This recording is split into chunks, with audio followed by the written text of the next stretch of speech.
Assalamualaikum warahmatullahi wabarakatuh. Baiklah, perkenalkan nama saya Lizen Bresa. Saya akan menjelaskan mata kuliah organisasi krem, yaitu tentang dampak kejahatan trafficking terhadap perempuan dan anak ditinjau dari hukum internasional.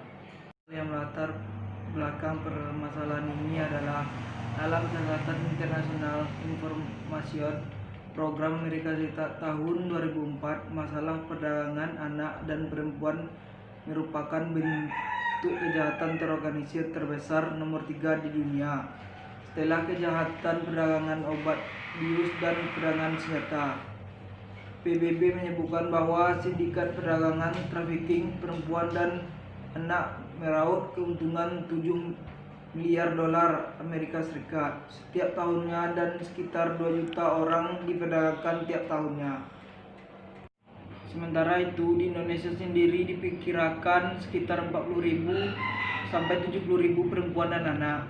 Pertama, menurut Perserikatan Bangsa-Bangsa untuk Pengawasan Narkoba dan Pencegah Kejahatan. Kedua, perdagangan anak perempuan sejalan dengan tumbuh dan berkembang korupsi. Ketiga, perdagangan orang terkait dengan kelompok kejahatan transnasional lainnya seperti perdagangan senjata gelap, pengedaran narkoba, dan jaringan pencuri mobil.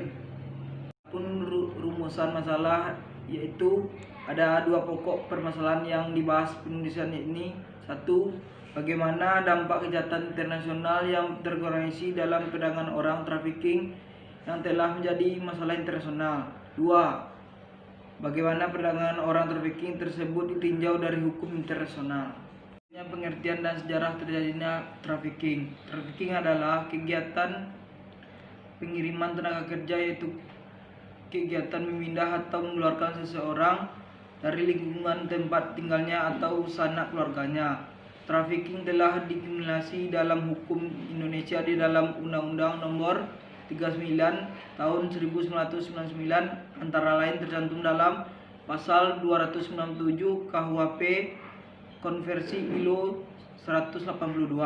Sedangkan menurut Wijes M. Lapkiau, definisikan trafficking adalah perpindahan manusia, khususnya perempuan dan anak, dengan atau tanpa persetujuan orang bersangkutan di dalam suatu negara atau di luar negeri, untuk tidak hanya prostitusi dan perbudakan yang berkedok pernikahan, sehingga memperluaskan definisi ini mencakup lebih banyak isu. Perlindungan hukum nasional terhadap anak dan perempuan atas kejahatan trafficking. Dari lapor yang diterima Kementerian Pemberdayaan Perempuan berkaitan dengan pelecehan, penipuan, pemerkosaan, dan kekerasan, di mana kurangnya lebih 1.779 TKI perempuan dari Singapura melarikan diri atau dilapor ke BRI 235 kasus. Bermasalah dari Saudi Arabia, 219 TKI yang dipulangkan karena tidak sesuai dengan prosedur dan ketentuan yang berlaku masing-masing dari Kuwait atau masing-masing dari Kuala Lumpur, Brunei, Jordania, dan Kolombia. Bentuk trafficking dalam penelitian yang dilakukan sesuai dengan ruang lingkup yang telah digariskan oleh ILO, yaitu International Labour Organization, menghasilkan temuan-temuan yang menunjukkan bahwa pada umumnya trafficking yang dilakukan terhadap perempuan dan anak mempunyai bentuk-bentuk sebagai berikut: penjualan anak, penyeludupan manusia transnasional yang terorganisasi dalam perdagangan internasional. 1. Perdagangan orang dan keprihatinan internasional. Perdagangan orang adalah suatu kejahatan terhadap kemanusiaan yang sudah terjadi sejak 200 tahun yang lalu. 2. Sifat preventif dan eksploitatif dalam perdagangan orang terhadap hukuman internasional.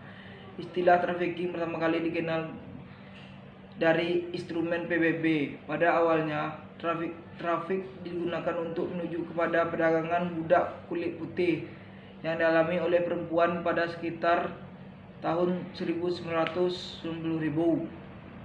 Pun kesimpulan permasalahan ini yaitu perdagangan manusia berarti pengerahan, pengangkutan, pemindahan, penyembunyian atau penerimaan orang dengan menggunakan berbagai ancaman atau paksaan, atau bentuk-bentuk lain dari kekerasan, penculikan, perdagangan orang tingkat nasional dan internasional.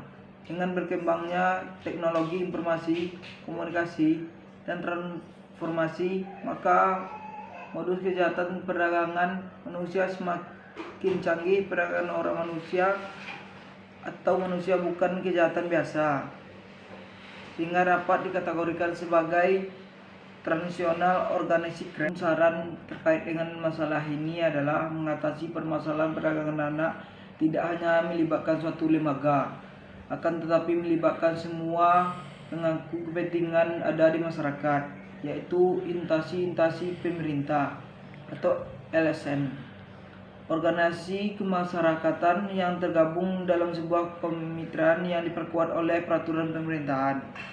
Paling tidak, keputusan Menteri untuk bersama-sama menangani masalah perdagangan anak. Kesimpulan lainnya, suatu faktor pendorong perdagangan anak adalah ketidakmampuan sistem pendidikan yang ada maupun masyarakat untuk mempertahankan ada anak supaya tidak putus sekolah dan melibatkan ke jenjang yang lebih tinggi.